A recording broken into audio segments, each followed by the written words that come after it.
तो आज की इस मुख्य परीक्षा के क्लास में हिस्ट्री यानी आधुनिक भारत में हमने जो मराठा स्टार्ट किए थे उन मराठा में हमारे कुछ स्टार्टिंग पार्ट जैसे बालाजी विश्वनाथ तैयार हो गया है ना। तो आज की इस क्लास की चर्चा में सेकंड शॉर्ट नोट हम बालाजी बाजीराव से तैयार करेंगे।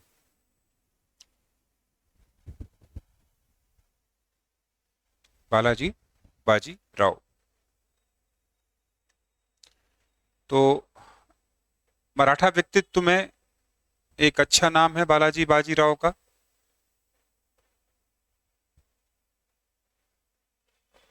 क्योंकि कई सारी उपलब्धियां इस आदमी से जुड़ी हुई हैं, इस पेशवा से। लेकिन जो दो बड़ी चीजें जिससे क्वेश्चन सबसे ज्यादा ये हाईलाइटेड रहा, ये ऐसा पेशवा है जिसके बारे में 3 क्वेश्चन बहुत अच्छे से तैयार करने हैं आपको, या 3 क्वेश्चंस के आंसर लिखते समय आपको लिखना पड़ेगा कि सबसे महत्वाकांक्षी पेशवा है। महत्वाकांक्षी पेशवा, इसका अर्थ क्या होगा ये भी समझेंगे। ऐसी से समझ लें कि महत्वाकांक्षी पेशवा है, चूंकि 20 साल की उम्र में ही पेशवा बन गया है तो निश्चित रूप से वो भी शायद एक प्रभाव दिखता है उसका व्यक्तित्व पर। तो महत्वाकांक्षी पेशवा कैसे है, तो सबसे पहला उदाहरण है उसने संगोला की संधि की, कहीं कहीं संगोली भी है, या संगोला समझौता कहा जाता है इसे। इस समझौते से औपचारिक रूप से क्या हुआ, पेशवा को छत्रपति के सभी अधिकार मिल गए। छत्रपति ने लिखित रूप से या औपचारिक रूप से सभी अधिकार पेशवा को दे दिए थे। अभी तक सब कुछ अनौपचारिक ही चल रहा था, लेकिन अब यहाँ चीजें औपचारिक होने लगी थी। तो इस तरह से आप देखेंगे कि सबसे पहले छत्रपति पे ही दबाव बना दिया उसने, ठीक। और दूसरा जो महत्वाकांक्षा है कि जिससे पता लगता है कि इसके समय में साम्राज्य का सर्वाधिक विस्तार हुआ। साम्राज्य का सर्वाधिक विस्तार भी होता है, तो इससे पता लगता है कि महत्वाकांक्षी है।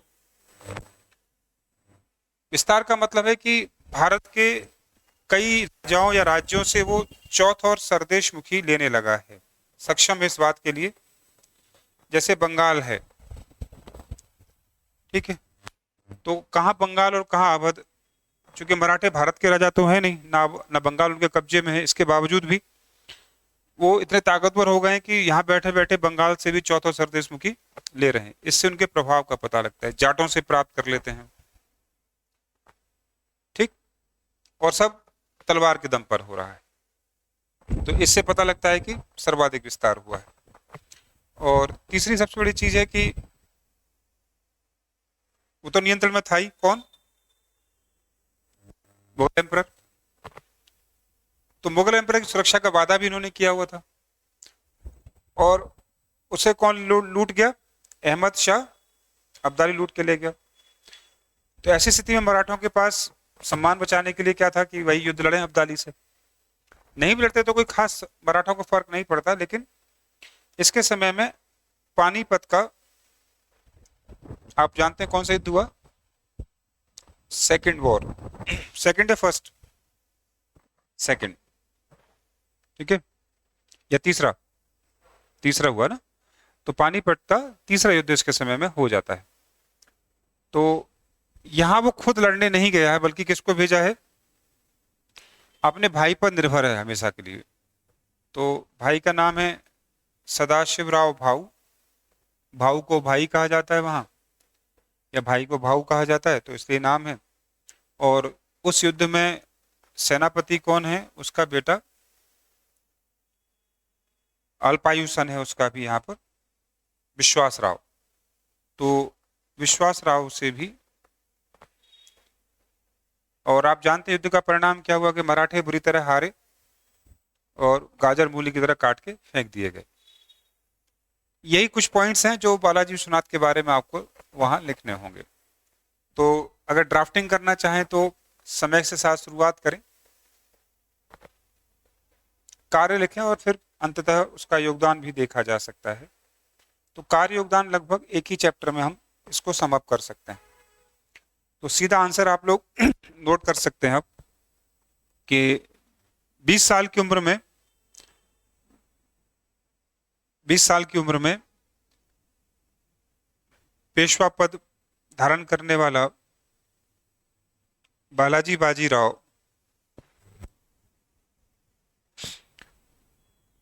सर्वाधिक महत्वाकांक्षी पेशवा माना गया। ब्रैकेट में उसका टाइम भी लिख दीजिएगा, 1940 से 1740 से 1761, 1740 से 1761।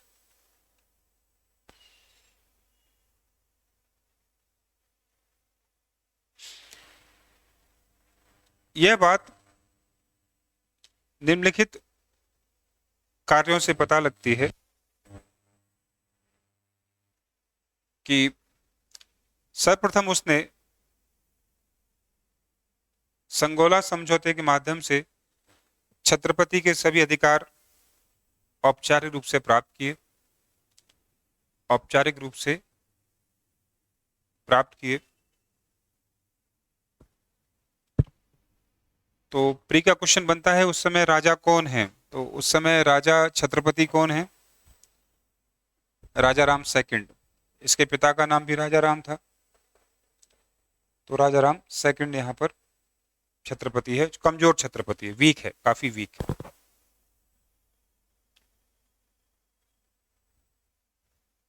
दूसरा उदाहरण कैसे पता लगता है कि इसके काल में मराठे, इसके काल में ही मराठों ने, लाइन चेंज करके लिखिएगा, मराठों ने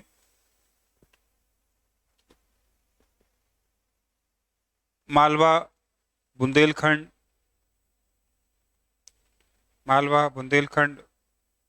पूर्व में बंगाल,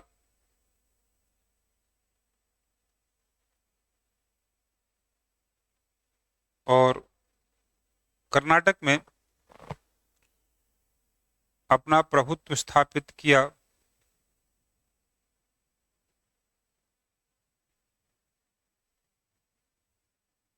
और चौथ और सरदेश मुखी वसूल किया, जबकि वहां के राजा नहीं है, मालिक नहीं है, फिर भी आपको वहां से कर प्राप्त करने का अधिकार मिलता है।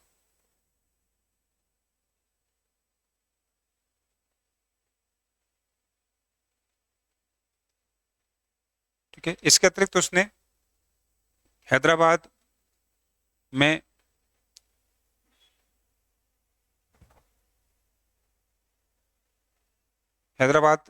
से भी काफी बड़ा हिस्सा प्राप्त किया। हैदराबाद को तो कब्जे में ले लिया, काफी बड़े हिस्से को उसने कब्जे में लिया या नियंत्रण में ले लिया।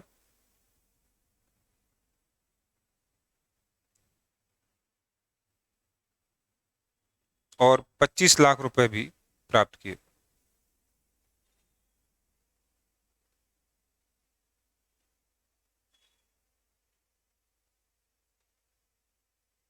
ठीक है।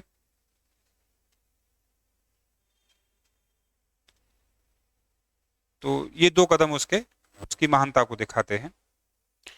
और तीसरा कदम हम यही निष्कर्ष के तौर पर निकाल लेंगे इससे कि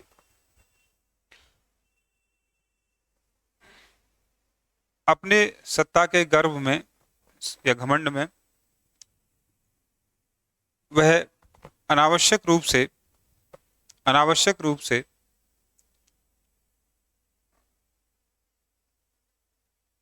अहमद शाह अब्दाली से उलझ गया। अहमद शाह अब्दाली से पानीपत के तीसरे युद्ध में उलझा और करारी हार खाई, करारी हार या मुंह की खानी पड़ी।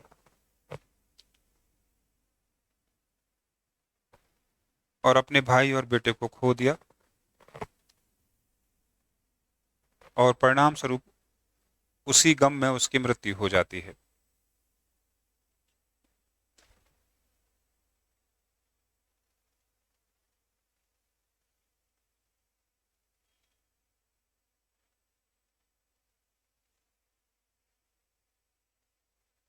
क्लियर है? तो ये है एक 50 वर्ड्स का एक और शॉर्ट नोट मराठाओं से। तो 2 शॉर्ट नोट आपके पास हो गए हैं। अब पानीपत का तीसरा युद्ध पूछ सकता है आपसे स्पेसिफिकली अलग से, तो उसे हेडिंग बना लेंगे। तो इसमें कुछ खास विश्लेषण नहीं है, इसमें तो जो तथ्य हैं वही आपको उनको देने होंगे। कौन कौन से तथ्य हैं? तो पानीपत का जो तीसरा युद्ध है, समय लिख देंगे, स्थान भी लिखेंगे, 2 मोर्चे कौन कौन से हैं उन्हें लिखेंगे, किस मोर्चे को सहयोग कहाँ से मिला है ये भी आपको लिखना होगा, और बीच में कारण भी डाल दीजिए उसमें, तो कहीं भी कारण और परिणाम भी लिख सकते हैं। तो लगभग 5-6 हेडिंग से आप अपना आंसर तैयार कर लेंगे। तो जैसा मैंने कहा इसमें समझाने के लिए है नहीं, तो सीधा आप आंसर ही लिख लीजिए, ज़्यादा बेहतर रहेगा। तो पानीपत का युद्ध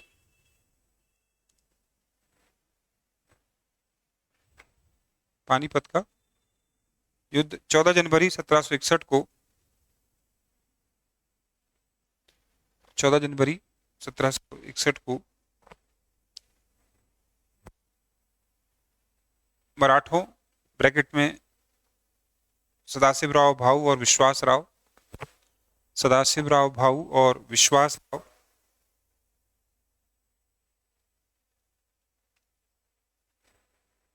तथा अहमद शाह अब्दाली के मध्य हुआ। अहमद शाह अब्दाली के मध्य यमुना के मैदान में हुआ, क्योंकि पानीपत यमुना के किनारे।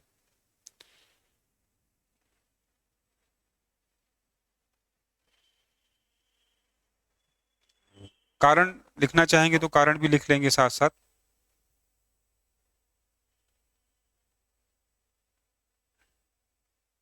कारण था अब्दाली द्वारा दिल्ली को लूटना और मुगलों की सुरक्षा का वचन चूंकि मराठों ने दिया हुआ था, तो अपने वचन की सुरक्षा या वचन को निभाने हेतु वो अब्दाली से बदला लेना चाहते हैं। यद्यपि मराठों के लिए आवश्यक नहीं था, लेकिन फिर भी सदाशिवराव भाऊ और पेशवा की जो एरोगेंस है उसने इसके लिए मैदान तैयार कर दिया। ठीक है, तो अब्दाली के साथ नेक्स्ट लाइन से अधिकांश स्थानीय यानी भारतीय मुस्लिम शासकों ने पूर्ण समर्थन दिया, जैसे अवध के नवाब शुजाउद्दौला ने, अवध के नवाब शुजाउद्दौला ने, रोहिलखंड के हाफिज रहमत ने, रोहिलखंड के हाफिज रहमत ने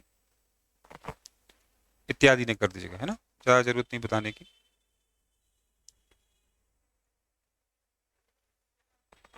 रहमत और सादुल्ला खां 2 नाम आते हैं उसमें, इत्यादि ने। ठीक है, तो इतना लिख के चर्चा खत्म कर देंगे यहाँ से।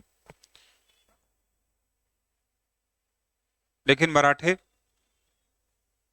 जाटों और सिखों का कोई समर्थन हासिल नहीं कर पाए। अगर मिल जाए तो कहानी कुछ और होती, लेकिन मदद नहीं मिली उन्हें। लेकिन मराठे जाटों और सिखों का समर्थन हासिल नहीं कर पाए।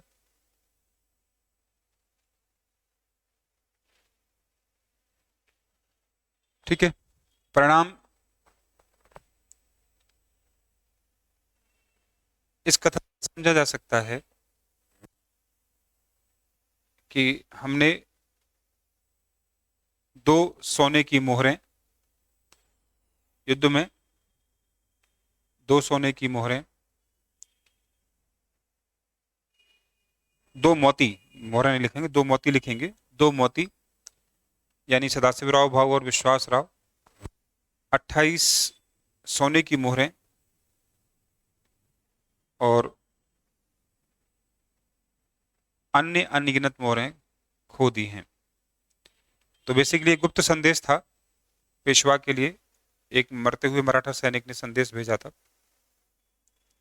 तो इससे इस युद्ध की भयावहता पता लगती है कि मराठों को नुकसान कितना हुआ।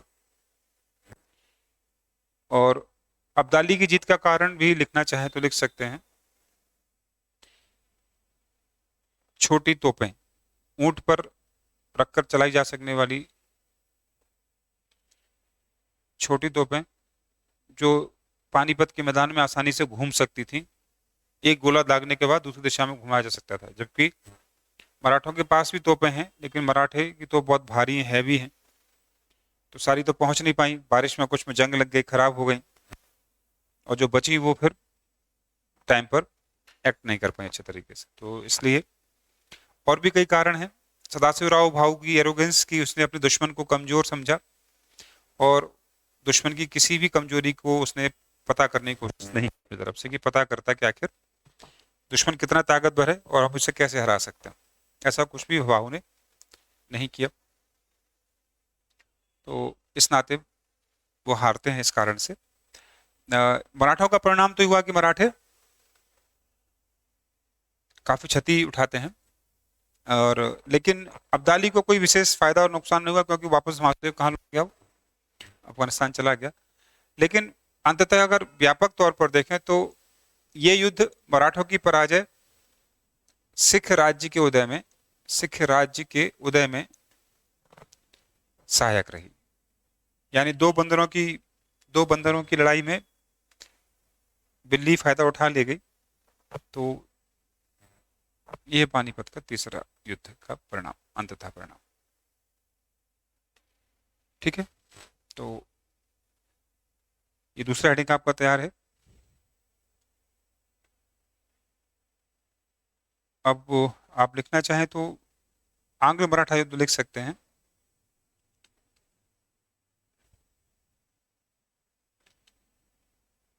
आंग्ल मराठा युद्ध क्रमशः 3 1775 में,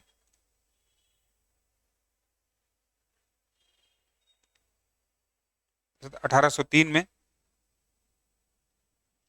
और 1817 में हुए,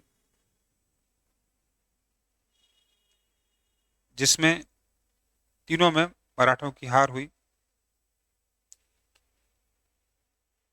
और कई संधियां अस्तित्व में आई।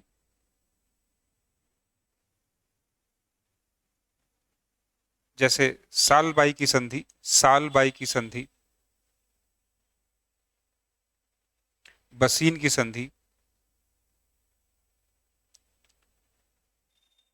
और अंततः पूना की संधि, जिसमें मराठा छत्रपति और पेशवा को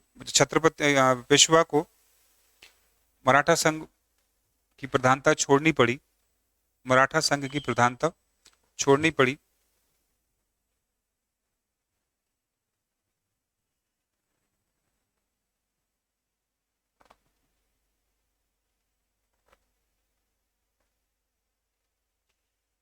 अर्थात मराठा संघ का अंत हो गया, विघटन हो गया।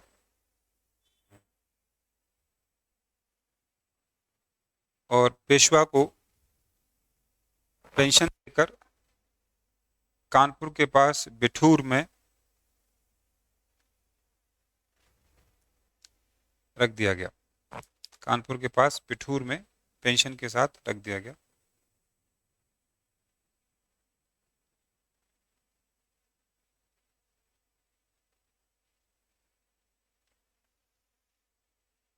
ठीक। तीसरे युद्ध का मुख्य कारण पिंडारी समस्या थी,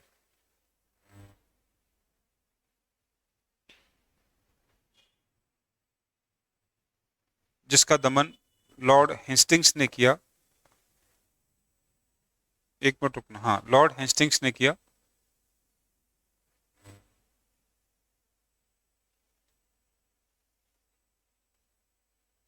जिसमें नेतृत्व एल फिंस्टन ने किया था।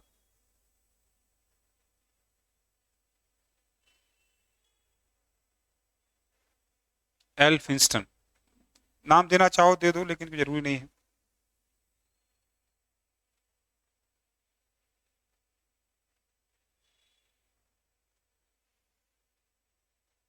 ठीक है। और जैसा हमने लास्ट क्लास में कहा था कि शिवाजी का प्रशासन या मराठों का प्रशासन अगर पूछा गया तो उसमें सबसे ज्यादा क्वेश्चन अष्टदिग्गज से बनेंगे। तो अष्टदिग्गज अपने आप में एक शॉर्ट नोट के तौर पर पूछी जा सकती है।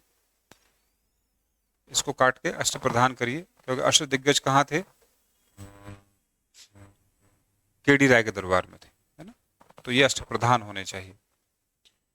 तो कुल मिलाकर अष्टप्रधान का मतलब शिवाजी को सलाह देने के लिए 8 मंत्रियों की परिषद को ही अष्टप्रधान कहा गया था, जिसमें सबसे महत्वपूर्ण पद आपको पेशवा लिखना होगा, फिर सेना करते का पद लिखना होगा, फड़वनीस भी एक पद था, फड़वनीस के अलावा पंडित राव, एक सुमंत, ठीक है, वकिया नवीस, ऐसे कुछ पद हैं जिनको आपको लिखना है। ठीक है। तो ये सभी मंत्री शिवाजी को सलाह दे सकते थे, लेकिन शिवाजी सलाह मानने के लिए बाध्य नहीं रहे। हर मंत्री का एक विभाग होता था जो अपने काम को अंजाम देता था। ठीक है। तो अष्टदिग्गज पर एक 50 वर्ड्स की आप क्या लिख लेंगे? शॉर्ट नोट लिख लेंगे। ठीक है। तो हेडिंग बनाइए और लिखिए, फटाफट खत्म करिए इसको।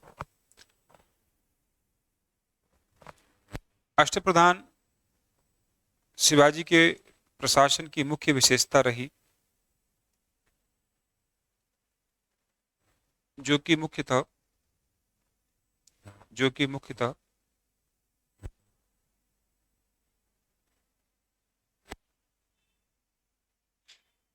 8 मंत्रियों से मिलकर बनी होती थी। 8 मंत्रियों से मिलकर बनी होती थी। शिवाजी, जिसकी सलाह मानने के लिए शिवाजी बाध्य नहीं थे, छत्रपति बाध्य नहीं होता था।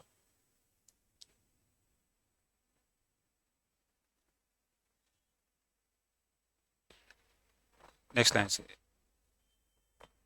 सर्वाधिक महत्वपूर्ण पद पेशवा का था। सर्वाधिक महत्वपूर्ण पद पेशवा का था।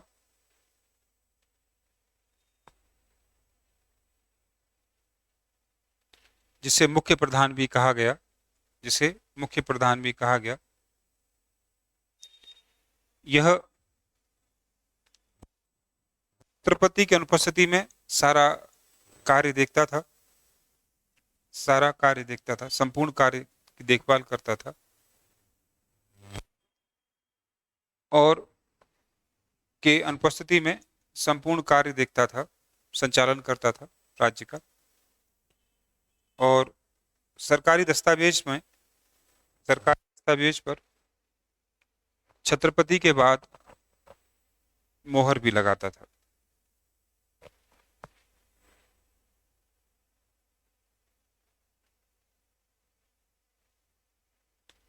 नेक्स्ट लाइन से, दूसरा महत्वपूर्ण पद अमात्य,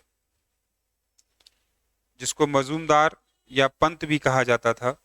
पंत या मजूमदार भी कहा जाता था। इसका मुख्य कार्य राज्य के आय और व्यय को संभालना या नियंत्रित करना होता था। राज्य की आय और व्यय को नियंत्रित करना या संभालना होता था।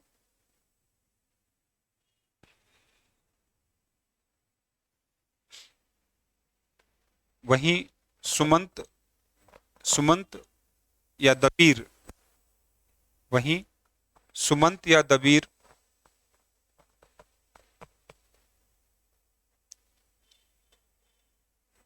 राज्य के विदेशी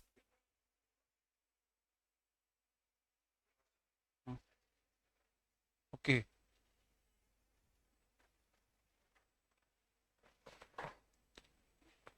सुमंत या दबीर का कार्य विदेशी मामलों को देखना होता था।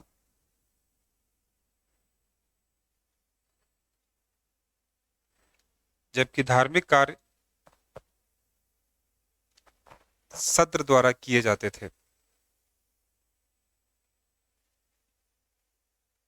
सद्र या पंडित राव द्वारा किए जाते थे।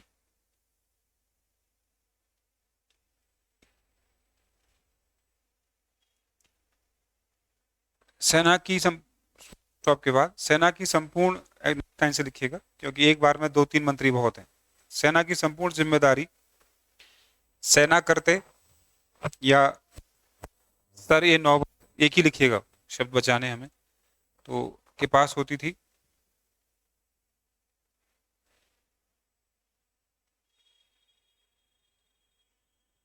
वहीं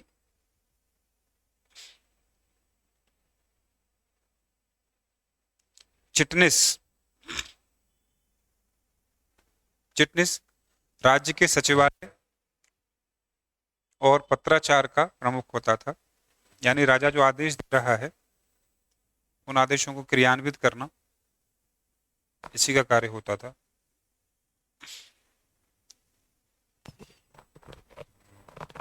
का प्रमुख चिटनिस होता था। चिटनिस होता था।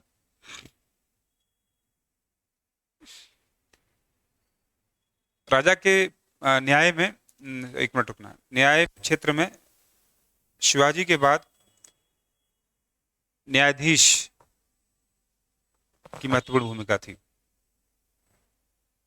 न्यायाधीश की महत्वपूर्ण भूमिका थी।